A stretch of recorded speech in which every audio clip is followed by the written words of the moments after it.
Assalamualaikum warahmatullahi wabarakatuh. Disiarkan langsung dari Jalan Selamat nomor 1 Banjarnegara. Mitra dengarkan 104.4 FM Radio Suara Banjarnegara, bahana informasi, budaya, dan hiburan.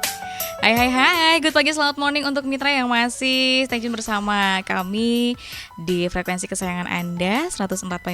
Larasati hadir kembali dalam sajian talk show yang dikemas secara asik selama 60 menit ke depan, menghadirkan narasumber spesial pagi hari ini dari KPU Kabupaten Banjarnegara. Bersama Larasati, sampun rawuh Bapak Kasro Suwito selaku anggota KPU Kabupaten Banjarnegara Divisi Sosdikli, Parmas, dan SDM. Kita akan cek ombak dulu. Kita sapa dulu. Tadi katanya Bismillahirrohmanirrohim, padahal udah biasa nih kalau Pak Castro ini. Selamat pagi Bapak. Selamat pagi Mbak. Gimana kabarnya pagi hari ini? Alhamdulillah sehat-sehat. Selamat abersua nih Pak. Akhirnya ketemu langsung bareng sama Laras nih di edisi Selasa ya Pak nggih. Tepatnya 3 Februari 2026. Kita bakal ngomongin apa sih Pak pagi hari ini? Kayaknya lebih seru kalau kita ngomongin anak-anak muda aja. Wah bener, karena Larasati juga anak muda. Menolak tua. Ini anak tua yang menolak tua gitu ya Pak ya. Kita bakal ngomongin anak muda Pak. Kira-kira apa nih kaitannya sama KPU? Ya, kaitannya dengan pemilu tentunya. Karena kita kan KPU sebagai lembaga penyelenggara pemilu, dan saat ini di masa non tahapan pemilu kita fokus pada pendidikan pemilih pemula. Itu salah satu program strategis nasional dari KPU RI yang kita di jajaran di kabupaten kota juga harus ikut menyengkuyung dan kerja keras untuk melaksanakan program tersebut. Oke, siap. Nah, ini nantinya pastinya akan ngobrolin sasarannya adalah Gen Z. Ya, Gen Z, Larasati Gen Z. Etok-etok ya. Oke, untuk mitra juga selama 60 menit ke depan dipersilahkan dibuka kesempatannya yang mau interaktif secara langsung bersama Pak Kasro Suwito, dipersilahkan terbuka lebar kesempatannya, bisa melalui nomor SMS, WhatsApp serta phone live kami dengan nomor yang sama di 085129619691 nggih. Dan jangan lupa Radio Suara Banjarnegara sudah dapat didengarkan lewat aplikasi namanya Radio Suara Banjarnegara yang bisa diunduh via Play Store atau langsung klik linknya di http://rspd.banjarnegarakap.go.id. Masih bersama Larasati di sajian talk show bersama KPU Kabupaten Banjarnegara bersama Bapak Kasro Suwito, anggota KPU Kabupaten Banjarnegara Divisi Sosdikli, Parmas, dan SDM. Tadi sudah dikasih nih spill tipis ya seputar tema pagi hari ini yang menyasar kepada kaula muda atau kalau kita akrabnya sebutnya tuh Gen Z, pemilih pemula. Kalau istilah KPU-nya pemilih pemula, sebenarnya apa sih Pak definisi atau sebenarnya siapa itu pemilih pemula dan apa saja kategorinya, dan kenapa pemilih pemula tersebut menjadi penting untuk masa depan Indonesia di pemilu yang akan datang 2029? Silahkan Bapak. Oke, makasih Mbak Laras. Jadi siapa itu pemilih pemula? Pemilih pemula adalah warga negara yang baru saja mendapatkan hak pilihnya. Jadi nanti yang teman-teman yang usianya menginjak 17 tahun di tahun 2029 akan menjadi pemilih pemula. Jadi sebagian besar itu nanti saat ini sudah mulai menginjak kelas 3 SMP atau MTS. Iya, betul. Selain itu juga ada lagi, selain yang anak muda juga ada lagi pemilih pemula karena alih status dari anggota TNI atau Polri. Besok pas tahun 2029 itu menjadi sudah pensiun, jadi dia sudah punya hak pilih ya, jadi kembali ke sipil, jadi nanti punya hak pilih untuk pemilu gitu. Baik. Oke, 2012 ini ya Pak. Aduh, kelahiran 2012 kayaknya baru kemarin. Ini tiba-tiba di 2029 akan mendapatkan hak pilihnya ya Pak ya. Dan termasuk juga beliau-beliau yang mungkin alih status kemudian menjadi warga sipil dan memiliki hak pilih juga ya Pak ya. Oke, jadi pastinya dari KPU juga selalu update data dong kalau begitu ya Pak ya. Betul Mbak Ras. Jadi kita kalau di masa non tahapan ini kita ada kegiatan namanya pendataan daftar pemilih ya. Ada pemeliharaan daftar pemilih, kita PDPB ya.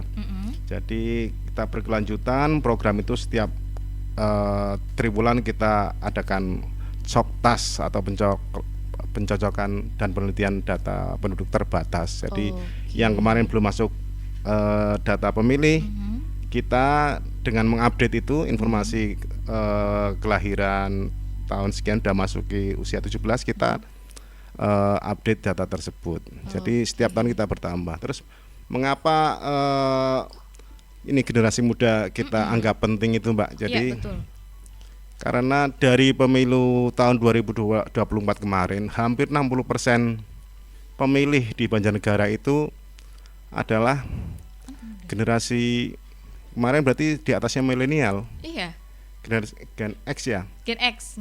Iya, itu sudah menjadi pemilih dan sekarang sudah pemilu depan saya yakin di Gen Z ini sudah banyak yang menjadi pemilih, sehingga ini menjadi penting karena apa?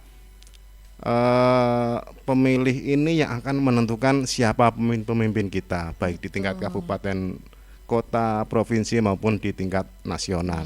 Sehingga harapan kita dengan semakin berkualitasnya pemilih ini, nanti kualitas demokrasinya juga semakin baik dan pilihan-pilihannya juga akan semakin baik gitu. Tentu saja kalau orang-orang cerdas kan pasti kan milihnya yang cerdas gitu Iya, lah, cenderung betul. seperti itu. Jadi Betul. ikatan kohesinya lebih dekat seperti itu. Pemilih cerdas gitu ya Pak ya, Iya. memang sering nih istilah ini nih. Wah, jadi 60% ini kalau dulu ini merupakan Gen X ya Pak ya. Iya. Dan kemudian juga ada milenial. Sekarang udah istilahnya Gen Z. Iya. Next time beberapa tahun yang akan Alpha. datang Gen Alpha itu Iya. akan menjadi pemilih juga ya Iya. Pak ya. Nah, sebenarnya hal sederhana apa sih Pak yang bisa dilakukan mulai dari sekarang nih? Ini kan kalau dibilang mungkin orang-orang, alah masih 3 tahun lagi kok, Iya. masih lama. Sekarang baru 2026 juga masih awal. Iya. Kenapa sudah menganggap bahwa ini adalah hal yang penting? Hal sederhana apa sih yang bisa dilakukan mulai sekarang dalam mempersiapkan pemilih yang cerdas dan bertanggung jawab, Pak Castro? Oke. Jadi pemilu itu kan sebenarnya kan mungkin sudah sering kami sampaikan bahwa pemilu itu bukan hanya kegiatan satu hari jadi pas nyoblos itu, tapi Iya. proses ini berjalan sepanjang waktu. Tahapannya Jadi gitu ya, Pak ya? tahapannya kalau tahapan pemilunya mungkin dihitung sekitar 2 tahun sebelum coblosan. Tapi iya. di masa-masa non tahapan ini kita juga ada kewajiban untuk melakukan pendidikan pemilih, sehingga harapan kita tadi selain mempersiapkan proses pemilihannya, kita juga menyiapkan pemilih sehingga dia tahu apa yang harus dilakukan. Kenapa Iya, ada betul. istilah pemilih cerdas. Cerdas itu artinya kan dia mampu berpikir secara logika, mampu mengerti, memahami isu, sehingga tahapan-tahapan di pemilu, misalnya ada tahapan kampanye, mereka juga nantinya bisa paham kampanye itu apa. Oh iya, Jadi benar. tidak sekedar datang menunggu hari coblosan datang, tapi dia juga bisa mengamati calon-calonnya melalui proses kampanye itu. Jadi mereka pas menentukan menentukan pilihannya itu tahu, Nggak asal gitu nggak ya Pak asal, ya? nggak asal, Betul. punya dasarnya, dia punya pertimbangan. Betul. Oh, kemarin dia kok programnya seperti ini, visi misinya seperti ini, masuk akal nggak, rasional nggak ini. Artinya ketika pemilih ini sudah mampu mempertimbangkan secara matang, dia sudah masuk kategori pemilih cerdas gitu, Mbak. Oh iya, betul sekali. Iya ya Pak ya. Jadi nggak langsung sekedar asal atau Iya. ngikut-ngikut temennya Iya. atau ngikut-ngikut bapak ibunya gitu ya. Ngikut-ngikut, apalagi yang paling parah kan karena dipaksa atau diteror, karena itu kan lebih mengerikan lagi Iya, gitu. jadi memang dari hati nurani dan Iya. tahu visi misi Iya. setiap paslon ketika kampanye gitu Kampanye ya Pak ya. dipahami itu. Oke, jadi jangan sampai kok nyoblos apanya orang ngerti calonnya siapa baik sih. Jangan Nah, sampai itu ada apalagi itu malah nggak kenal calonnya gitu kan. Gitu. nggak tahu sama Iya. sekali, babar blas nek istilah Banjarnegaranya orang ngerti babar blas gitu ya. Iya. Oke, kita masih akan ngobrol asik lagi nih seputar kenapa sih yang lebih disoroti itu adalah pemilih pemula. Kemudian Iya. kategorinya, kenapa pemilih pemula menjadi penting dan lain sebagainya bersama Bapak Castro Suwito masih di talk show bersama Radio Suara Banjarnegara. Banjarnegara.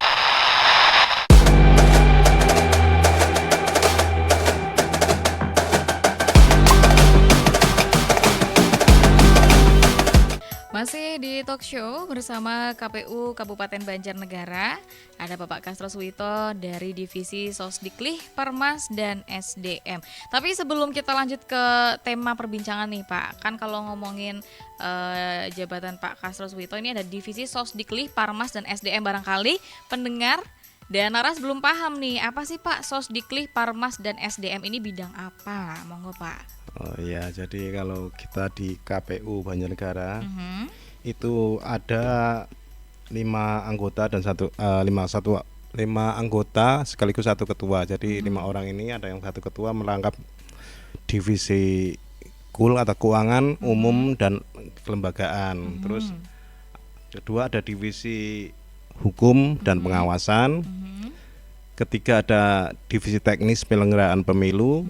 Keempat ada divisi perencanaan data dan informasi, dan saya kelima divisi Sosdikli Parmas dan SDM. Jadi kalau Sosdikli Parmas ini sosialisasi pendidikan pemilih, partisipasi masyarakat dan sumber daya manusia. Jadi memang kegiatan yang di bawah divisi Sosdikli ini ya salah satunya ini kita melakukan sosialisasi, melakukan pendidikan pemilih dan partisipasi masyarakat. Jadi kalau ada mungkin masyarakat atau komunitas-komunitas yang ingin kerjasama dengan KPU ya bisa, kami sangat terbuka dengan catatan kegiatan ya terkait kepemiluan atau pendidikan pemilih atau kita ngobrol-ngobrol tentang demokrasi gitu. Oke, siap. Itu ya. Jadi untuk FYI, for your information nih. Jadi memang untuk sosialisasi pendidik pemilih, partisipasi masyarakat dan sumber daya manusia. Oke, kita kembali ke tema pagi hari ini.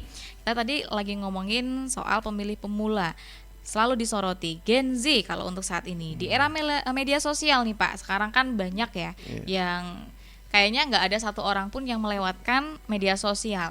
Bagaimana nih usaha KPU untuk memberikan pendidikan atau informasi ke adik-adik kita, ke putra-putri mitra juga, semua dalam membedakan informasi pemilu yang benar atau hoax, karena kalau di sosmed itu kan beda tipis ya Pak ya. Monggo silahkan.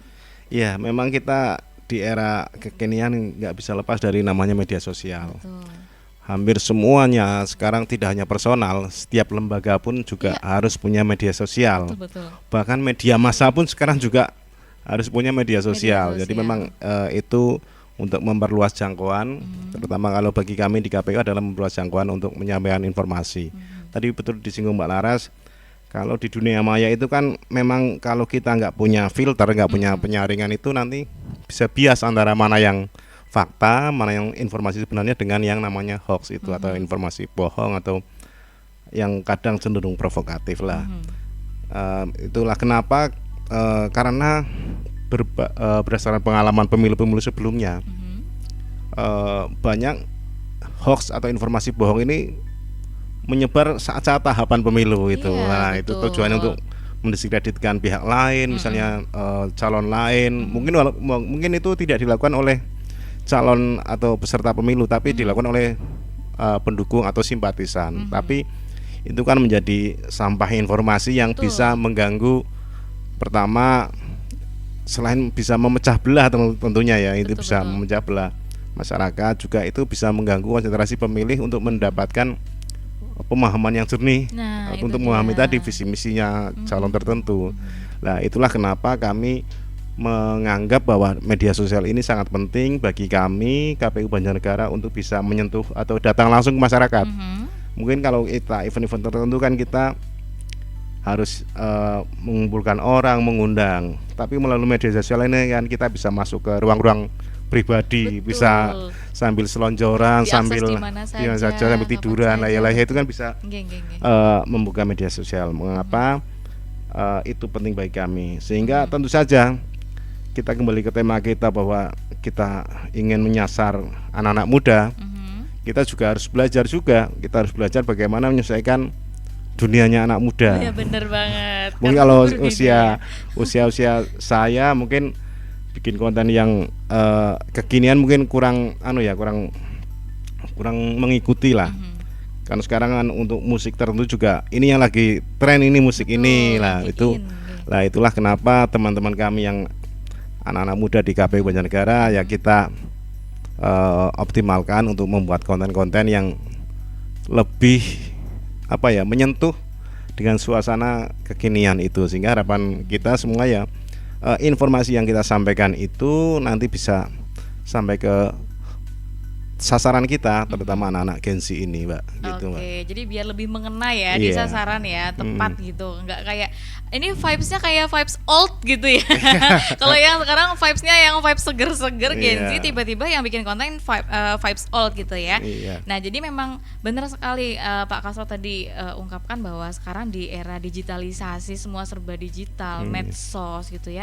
Bahkan semua ini tuh punya media sosial juga ya Pak ya. Iya. Misalnya radio Suara Banjarnegara Iya. juga punya medsos juga akhirnya betul. gitu. Padahal radio gitu ya. gitu. Mungkin radio nih suara audio doang, suara Iya. aja, tapi ternyata bisa nampak visualnya juga, visualisasi. Jadi benar sih kalau menurut Ras sangat mendukung ini tadi ya. Jadi teman-teman yang muda-muda bisa berdayakan untuk membuat konten-konten yang bisa mengena di adik-adik kita ya Pak Kasro Iya, ya. betul. Oke, kemudian ngomongin peran KPU sendiri nih Pak Kasro, bagaimana peran KPU baik melalui media sosial, kemudian tatap muka, sosialisasi langsung mungkin ke sekolah-sekolah. Karena Larasati sering juga nih mendapat informasi, oh KPU lagi berkunjung ke sekolah ini untuk sosialisasi nih Pak, dalam menyiapkan pemilih pemula sebagai pemilih yang cerdas pada pemilu tahun 2029. Monggo Pak.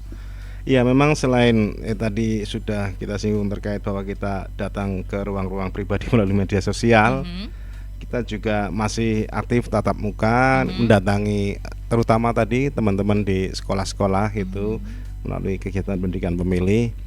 Dan upaya ini memang kita harapkan bisa minimal anak-anak yang berada di sekolah itu bisa tahu tentang hak dan kewajibannya sebagai warga negara, dan menjadi pemilih ini adalah hak. Dan hak ini yang tidak semua orang punya gitu ya, tidak semua orang punya. Nah, harapan kita mereka tahu haknya, bisa menggunakan secara benar dan bisa dimanfaatkan, karena sekali dalam 5 tahun itu seluruh warga negara yang memiliki hak ini menentukan. Jadi bukan hanya sekedar memilih, tapi menentukan arah kemana negara kita. Jadi siapa wakil-wakilnya yang dianggap mumpuni, siapa calon presidennya, wakilnya, siapa calon gubernurnya dan wakil gubernurnya, dan siapa bupati dan wakil bupatinya. Itu ditentukan setiap 5 tahun sekali. Sehingga kesempatan itu jangan sampai hilang hanya karena ketidakpahaman terhadap hak mereka sendiri. Jadi kita memang sering datang ke sekolah-sekolah, dan harapan kita teman-teman ini kan, kalau anak-anak itu kan mereka minimal di komunitasnya atau di teman sepermainan ya, kalau sekarang istilahnya ya gengnya atau tongkrongannya itu bisa bisa menularkan kepada teman-teman yang lain. Jadi mungkin yang sekolah di sekolah A sudah mendapat sentuhan dari KPU, mungkin pas pulang, pas nongkrong-nongkrong dia cerita-cerita seperti itu kepada teman-teman lain yang mungkin dari sekolah yang tidak sama, yang mungkin belum sempat KPU datangi. Jadi ada informasi yang bersambung gitu dari teman-teman kita itu.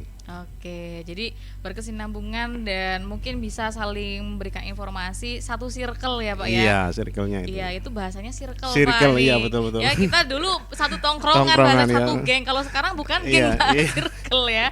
Nah, Betul, tapi Mbak. Pak, sebelum kita ke poin-poin yang lain nih, ini tadi soal media sosial, kemudian sosialisasi tatap muka nih Pak. Iya. Pastinya tidak serta-merta kemudian menemukan feedback baik. Ada Iya. kalanya pasti ada kendalanya nih Pak. Iya. Kira-kira gimana nih Pak dari yang sudah dilaksanakan dari KPU sendiri? Ya, memang semua itu kan kadang tidak sesuai dengan harapan, tapi kan kami juga kadang memahami, karena isu-isu demokrasi, isu tentang kepemiluan atau politik ini kan kadang dianggap isu-isu yang sepertinya jauh dari anak-anak gitu ya. Nah, ini yang coba kita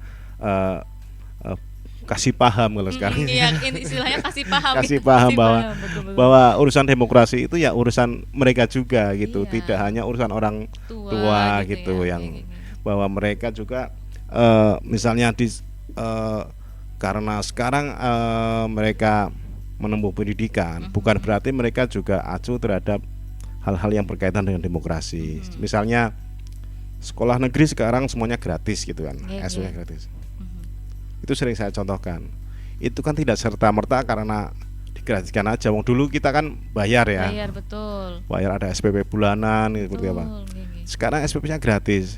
Itu kenapa seperti itu? Itu kan karena ada kemauan politik dari pemimpin yang kita pilih gitu. Jadi bahwa kebijakan-kebijakan pemimpin itu berpengaruh langsung terhadap diri kita sebagai masyarakat. Tidak semuanya itu lepas dari politik. Lah, itulah yang coba kami tanamkan bahwa isu-isu tentang demokrasi, pembicaraan itu ya itu bisa menjadi hal yang dekat dengan kita dan bisa kita bicarakan. Nah, inilah pentingnya kami menyentuh kepada mereka, dan harapan kami selalu sampaikan bahwa anak-anak muda ini bisa kok mengikuti isu-isu itu dan mendiskusikannya dengan guru mereka, orang tua mereka atau teman-teman sebaya. Misalnya kurang yakin, bisa kok ditanyakan ke gurunya, misalnya bisa dengan kami di KPU. Kita kan juga buka di sosmed juga bisa berkomunikasi langsung gitu. Ada layanan-layanan informasi yang bisa diakses di medsos juga, sehingga pemahaman mereka tidak liar dan tidak serta-merta memvonis wah politik itu kotor. Iya. Nah, itu jadi adalah satu statement ya, stigma yang tertanam yang harus diluruskan ya Pak ya. Jadi itulah kenapa ini menjadi penting, sehingga harapan kita teman-teman ini minimal punya dasar atau basis pemikiran yang benar lah, bahwa memandang tidak semuanya itu yang terjadi itu memang itu seharusnya, tapi memang itu yang harus kita benahi bersama gitu. Iya, betul ya. Jadi Larasati tangkap juga semoga makin banyak anak-anak muda, adik-adik semua walaupun pelajar ini sudah mulai ada ketertarikan ya Pak ya dengan ini gitu. Jadi nggak melulu masih jauh, masih lama, terus juga aku milihnya masih nanti, belum tahu juga dan segala macam. Jadi jangan sampai ada apatis gitu ya. Jangan sampai apatis, ya betul. Oke, nanti kita masih akan membahas poin-poin berikutnya di talk show bersama KPU Kabupaten Banjarnegara bersama Larasati dan Bapak Kasro Suwito hanya di Radio Suara Banjarnegara.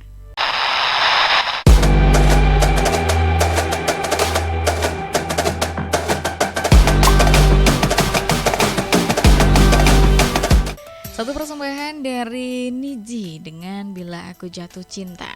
Sebuah tembang yang sudah dihantarkan di menit ke-37 lewat dari jam 9 pagi. Kayaknya bikin Mitra sedikit bernostalgia pada zamannya. Sekarang udah 2026 aja nih Mitra. Larasati kembali menyadarkan Anda, ayo bangun 2026. Masih di awal pekan di bulan Februari ya 2026.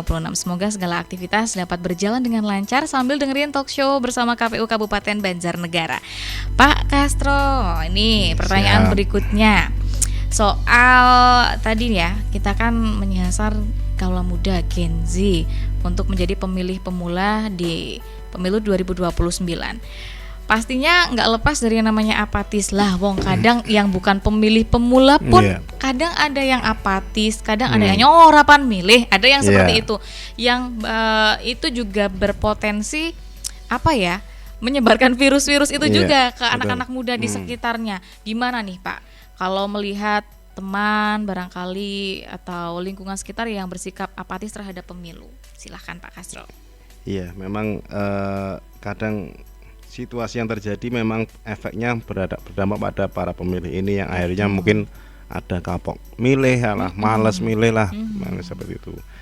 Tapi kalau kita nggak ada niatan bersama-sama untuk mengubah itu, ya akhirnya orang-orang itu juga yang nanti akan menentukan. Artinya setiap 5 tahun sekali kita punya hak untuk melakukan perubahan. Jadi kalau kenapa itu menjadi pemilih cerdas? Pemilih cerdas itu kan pertama adalah dia mengamati rekam jejak calonnya. Betul. Ya, mengamati.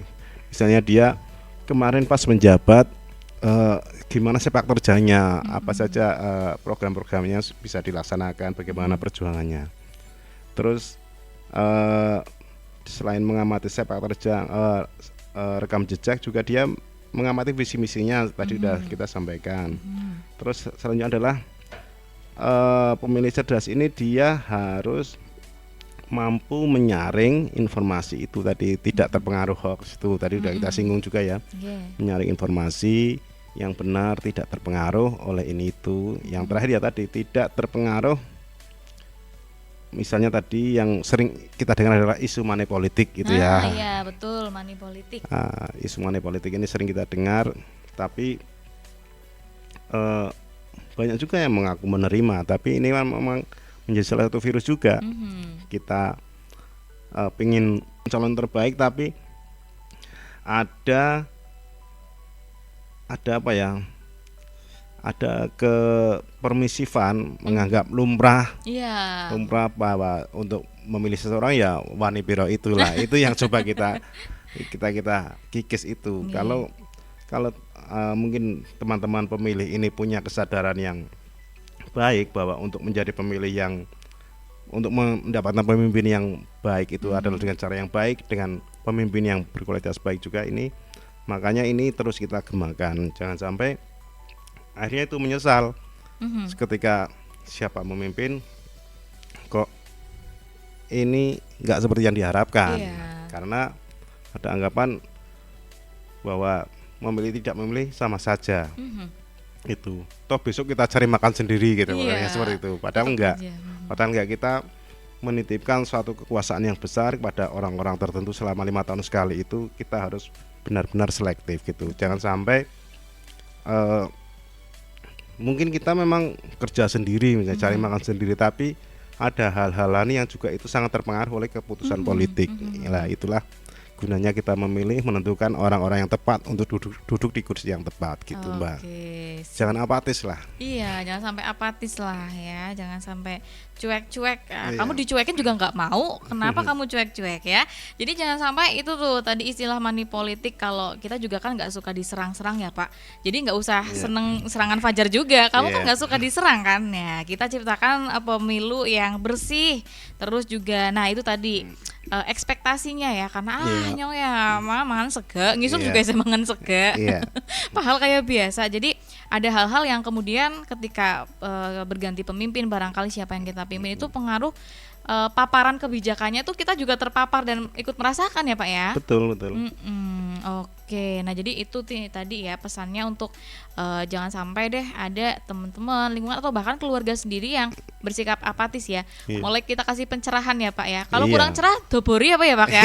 Ben padang, ben tambah cerah gitu ya. Betul, tapi kadang memang itu Pak kesulitannya, PR-nya ketika kita sudah benar-benar nih ingin dimulai dari diri sendiri ya Pak ya. Oke, kita mulai menyadari, tapi gimana caranya menyadarkan keluarga, barangkali misalkan ada yang masih apatis, nyong ora pan milih atau pantak coblosi kabeh. Itu rewel, itu gimana Pak itu kalau kayak gitu tuh? Iya. Kembali lagi bahwa memilih itu adalah hak gitu ya. Ya, jadi kadang kalau sampai ke wilayah itu kita memang ya urusan memilih itu memang terserah pada masyarakatnya. Tapi dalam satu sisi kita juga berkewajiban untuk melakukan pendidikan pemilih. Tadi misalnya untuk menyadarkan orang terdekat itu. Ya tadi disampaikan bahwa kalau kita mungkin masih menggunakan cara-cara lama untuk jadi pemilih, ya nanti nasib kita ya masih nasib yang lama-lama seperti itu, karena lagi-lagi caranya milih dengan proses yang tidak fair ya tadi, misalnya dengan mengharapkan pemberian ya gitu, pemberian. Padahal kalau kita punya hak sebagai warga negara, dan itu hak dasar ya, hak asasi kita untuk menentukan arah kemana negara kita ya, kita gunakan sebaik-baiknya. Toh tadi kalau misalnya terima sekian, kita bagi selama 5 tahun itu kan nggak seberapa gitu, nggak seberapa. Tapi dibandingkan dengan kebijakan-kebijakan yang tidak berpihak, nantinya juga akan berdampak yang dampaknya mungkin lebih besar dibandingkan berapa yang diterima seperti itu. Jadi harapan kita selain menjadi dengan adanya pendidikan pemilih ini, kita harapkan tadi tidak sekedar yang muda-muda, tapi pemilih-pemilih yang tua juga ikut menjadi bagian dari kami untuk menjadikan pemilih-pemilih cerdas gitu. Misalnya tadi orang tua ya, dia dengan pendidikan yang baik, saya kira sekarang pendidikan masyarakat Banjarnegara semakin bagus ya.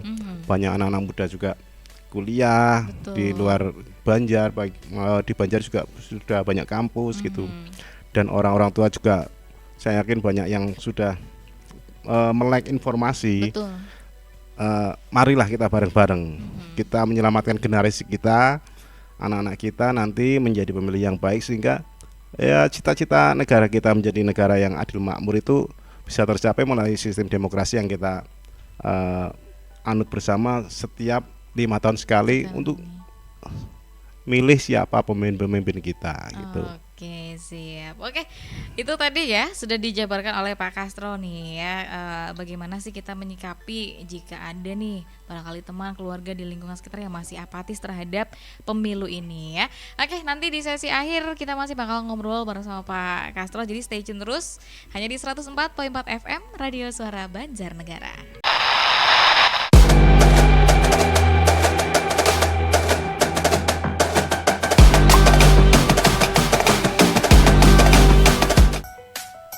Satu tembang dari Kahitna dengan cerita cinta kayaknya melarutkan kita ya dalam syahdunya tembang lama yang tak lekang oleh zamannya. Aduh.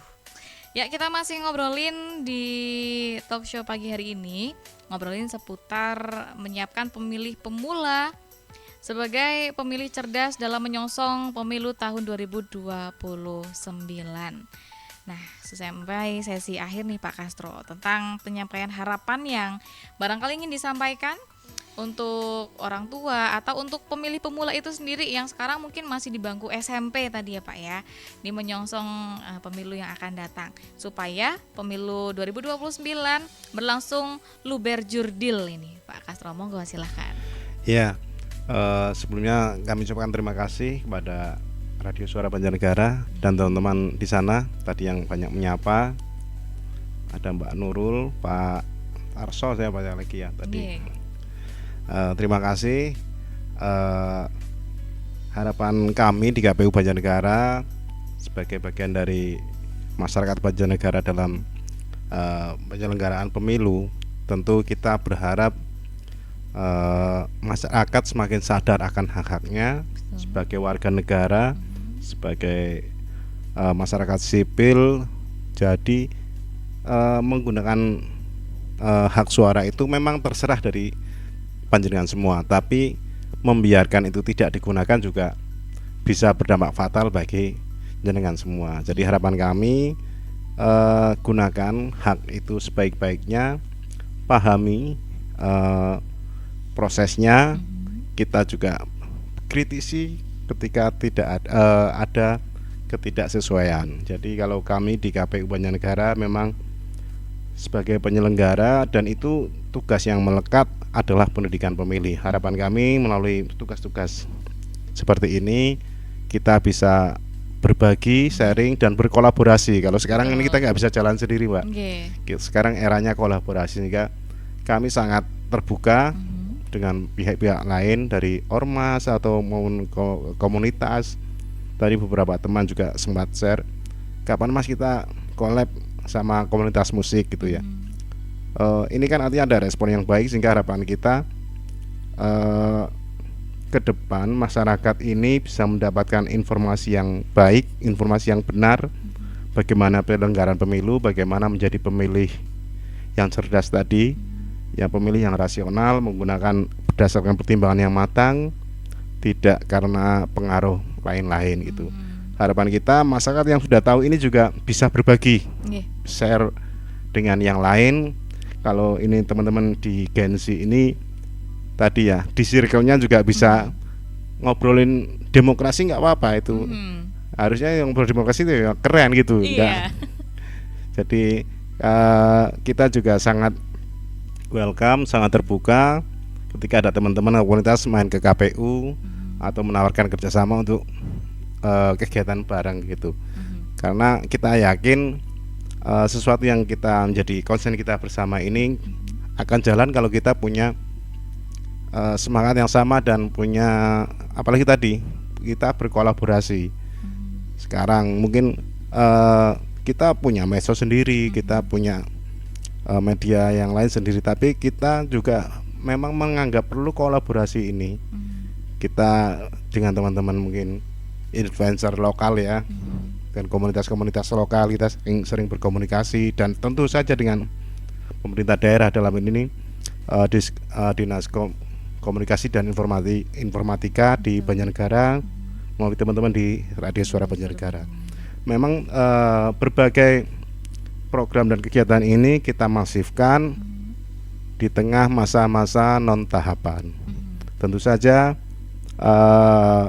harapan kita, kalau kita sering dengungkan isu-isu bagaimana menjadi pemilih yang cerdas itu ya minimal ini membekas lah, membekas, dan ketika nanti tiba waktunya menjadi pemilih, memori itu akan muncul bagaimana menjadi pemilih yang cerdas ini bisa mempengaruhi teman-teman pemilih, terutama Gen Z ini saat pertama kali menggunakan hak pilihnya. Jadi itu momen yang sangat bersejarah, sehingga ya kita pupuk bersama sejak awal seperti itu Mbak Laras. Oke, jadi kita gaungkan terus menerus ya Pak ya. Betul. Bukan biar kamu bosan, tapi biar kamu makin paham, biar kamu makin ngerti, dan biar kamu makin semangat nih bahas soal pemilu nanti gitu. Ya terima kasih Pak Kasro. Makasih, ini Mbak Laras. bahasa-bahasa yang mengena sekali ya, circle, nongkrong, Gen Z gitu ya. Jadi semoga bisa terrealisasikan semuanya ya Pak, bisa mengena di masyarakat, tersosialisasikan dengan baik juga, dan pastinya teruslah menggandeng Radio Suara Banjarnegara. Itu kita collab bersama KPU Kabupaten Banjarnegara. Terima kasih sudah rawuh Pak Castro. Terima kasih Mbak sudah Laras. memberikan edukasi. Satu lagi, apa? Pesan sponsor. Boleh. Buat teman-teman yang pengen lebih dekat dengan KPU bisa follow akun kami. Boleh. Ada Instagram, ada Facebook, ada X, KPU Banjarnegara. Itu. Kita juga punya YouTube juga. Teman-teman bisa follow juga, subscribe dari konten-konten di medsos KPU Banjarnegara. Gitu Mbak Laras. Semua Pesan sponsor. Kanal sosmednya ini ya Pak, lengkap ya. Paket ini lengkap, paket paket komplit, bisa langsung dicari saja Instagramnya, X-nya, Facebook, YouTube juga ada buat kamu yang suka nonton YouTube. Terima kasih banyak untuk kebersamaannya selama 60 menit sami-sami. Dan untuk mitra, selamat melanjutkan aktivitas Anda. Salam sehat, Larasati pamit undur diri. Wassalamualaikum warahmatullahi wabarakatuh.